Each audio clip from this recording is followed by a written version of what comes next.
Ei, meus queridos, vamos continuar nossos estudos e hoje nós vamos iniciar sobre o mundo bipolar e Guerra Fria, página 160. Com o fim da Segunda Guerra Mundial, em 1945, os principais países envolvidos no conflito, França, Reino Unido, Itália, Alemanha e Japão, se encontraram em uma péssima situação socioeconômica. O cenário de destruição dessas nações era imenso. A infraestrutura estava totalmente abalada, além da grande perda populacional. Apenas os Estados Unidos e a União das Repúblicas Socialistas Soviéticas, a URSS, apesar dos prejuízos gerados pela participação da guerra, conseguiram manter uma certa instabilidade financeira. E é esse cenário que a gente vai analisar hoje. O conflito da União das Repúblicas Socialistas Soviéticas, que anexou vários territórios, aperfeiçoou o desenvolvimento de armas nucleares, ampliou a área de influência no leste europeu, além de possuir o maior exército do planeta. Os Estados Unidos, por sua vez, destinou créditos financeiros para a reestruturação dos países envolvidos na Segunda Guerra Mundial, ampliando suas zonas de influência e cercou-se de tecnologia para a produção de armas nucleares. Por esses aspectos em comum, Estados Unidos e o RSS passaram a ser considerados superpotências globais. Porém, havia um grande diferencial entre essas duas nações: o sistema político. Os Estados Unidos da América era capitalista, como ainda é, e a URSS, a União das Repúblicas Socialistas Soviéticas, por sua vez, era socialista, cada um exercendo a sua influência na geopolítica do planeta.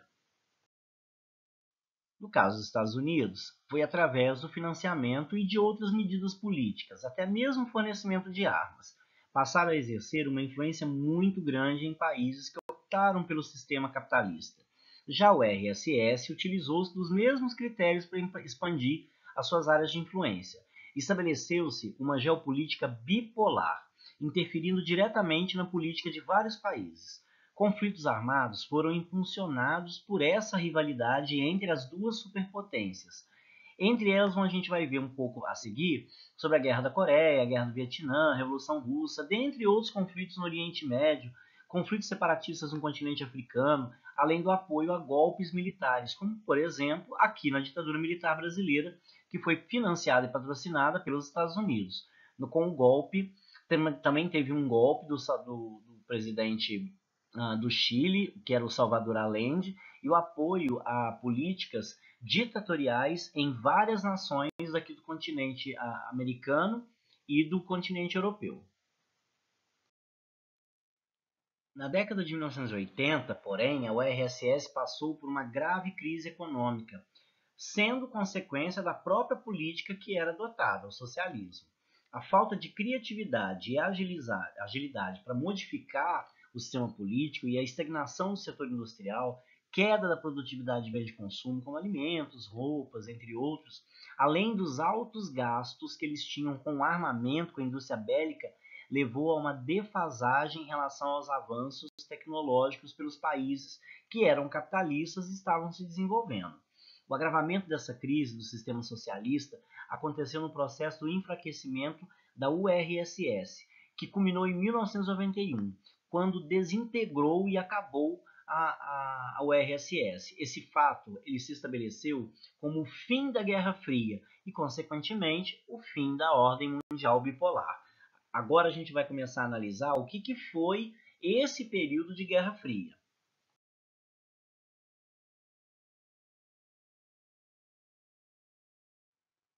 Com o fim da Segunda Guerra Mundial, como a gente viu anteriormente, e o contraste entre capitalismo e socialismo, que era predominante como política ideológica, esses dois sistemas militares, que era basicamente militar, que era de imposição, mesmo que fosse ajudando, né? Apesar da rivalidade e tentativa de influenciar outros países, os Estados Unidos não conflitou a União Soviética, e o mesmo aconteceu por parte da União Soviética. Ela não conflitou os Estados Unidos com armamentos, pois os dois países tinham em posse grande quantidade de armamento nuclear, e um conflito armado direto poderia significar o fim dos dois países e possivelmente da vida do nosso planeta. Contudo, ambos acabaram alimentando outros tipos de conflitos em outros países, como foi o caso da Coreia e no Vietnã. Com o objetivo de reforçar o capitalismo, o presidente dos Estados Unidos, Truman, lança o Plano Marshall, que era um oferecimento de empréstimos com juros baixos e investimentos em países arrasados pela Segunda Guerra Mundial. Como que isso acontecia? Através do Plano Marshall, eles diziam assim, ó, você não tem dinheiro, você não tem população para comprar, não tem nada. Eu levo uma empresa minha, faço um empréstimo financeiro para você, e com isso, o que acontecia? Tinha empresas estadunidenses, investimentos estadunidenses, sem contar o débito, agora por sua vez, de países para com os Estados Unidos. Todo mundo devia aos Estados Unidos. Esse objetivo deles era de expandir o capitalismo pelos territórios do planeta. A Alemanha, por exemplo, aderiu ao Plano Marshall para se restabelecer e fez com que a União Soviética bloqueasse todas as rotas terrestres que davam acesso a Berlim. Dessa forma, então, a Alemanha, apoiada pelos Estados Unidos, abastecia sua parte de Berlim por vias aéreas, provocando uma maior insatisfação da URSS, o que provocou a divisão da Alemanha entre a Alemanha Oriental e a Alemanha Ocidental, ou Alemanha Socialista e Alemanha Capitalista. Em 1949, os Estados Unidos, juntamente com seus aliados, criaram a OTAN, que é a Organização do Tratado Atlântico Norte, que existe até hoje, aliás, que tinha naquela época como objetivo manter alianças militares para que esses pudessem se proteger em algum caso de ataque da URSS. Em contrapartida, a URSS assina com seus aliados o que foi conhecido na época como Pacto de Varsóvia, que tinha o mesmo objetivo de união de forças militares com a Europa Oriental. Entre os aliados da OTAN, nós tínhamos os Estados Unidos, Canadá, Grécia, Bélgica, Itália, França, Alemanha Ocidental, Holanda, Áustria, Dinamarca, Inglaterra, Suécia e a Espanha. E os aliados do Pacto de Varsóvia, por sua vez, era a URSS, a Polônia, Cuba, Alemanha Oriental, China, Coreia do Norte, Iugoslávia, Tchecoslováquia, a Albânia e a Romênia. Então, reforçando, tem esse nome de Guerra Fria porque não houve uma guerra direta com ataque bélico entre as superpotências, dada a inviabilidade de vitória entre os dois e a catástrofe que seria. Por isso ela ficou conhecida como Guerra Fria. Não teve armamento, não teve disputa bélica e nem campo de batalha. Mas acabou que ambas as potências influenciavam outras disputas, como a gente citou anteriormente. Duas que se destacam de uma forma bem expressiva é a Guerra da Coreia, que foi entre os anos de 1951 e 53, onde a Coreia foi palco de um conflito armado de grandes proporções. Após a Revolução Maoísta, que ocorreu na China, a Coreia sofre pressões para adotar o sistema socialista em todo o seu território. A região sul da Coreia resiste e, com o apoio militar dos Estados Unidos, defende os seus interesses. A guerra dura 2 anos, termina em 1953, com a divisão da Coreia no paralelo 38, ficando a Coreia do Norte sob a influência soviética, com o sistema socialista, né, sendo uma ditadura até hoje, enquanto a Coreia do Sul manteve o seu sistema capitalista democrático. Já outro conflito foi a Guerra do Vietnã. O conflito no Vietnã aconteceu entre 1959 e 1975. Contou com a intervenção direta dos Estados Unidos e da URSS. Os soldados norte-americanos, apesar de ter um aparato tecnológico imenso, eles tiveram dificuldades de enfrentar os soldados Vietcongs, que eram os apoiadores e apoiados pelos soviéticos, nas florestas tropicais do país. Milhares de pessoas, entre civis e militares, morreram nesses combates.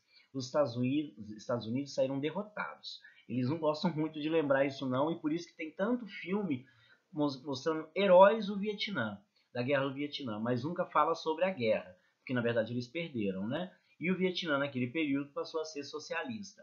Essa é a foto da menina do Vietnã, também conhecida como a foto da menina de Hanoi, com uma bomba química, que era a bomba de efeito laranja, que foi jogada na periferia de Hanoi.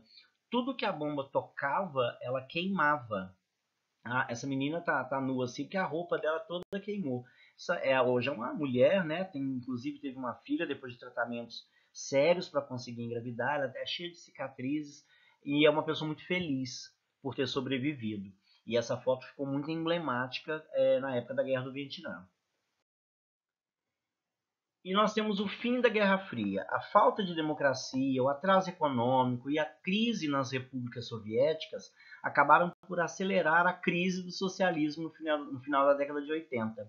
Em 1989, nós temos o mais emblemático de todos os símbolos do fim da Guerra Fria, que foi a queda do Muro de Berlim, que separava as duas Alemanhas, e elas foram reunificadas. No começo da década de 90, o então presidente da União Soviética, que era o Gorbachev, começou a acelerar o fim do socialismo naquele país e nos seus aliados. Com reformas econômicas, acordos com os Estados Unidos e as mudanças políticas, o sistema foi se enfraquecendo. Era o fim do período de embates políticos, ideológicos e principalmente militares. O capitalismo se tornou então vitorioso. Aos poucos, ele ia sendo implantado nos países que antes eram socialistas.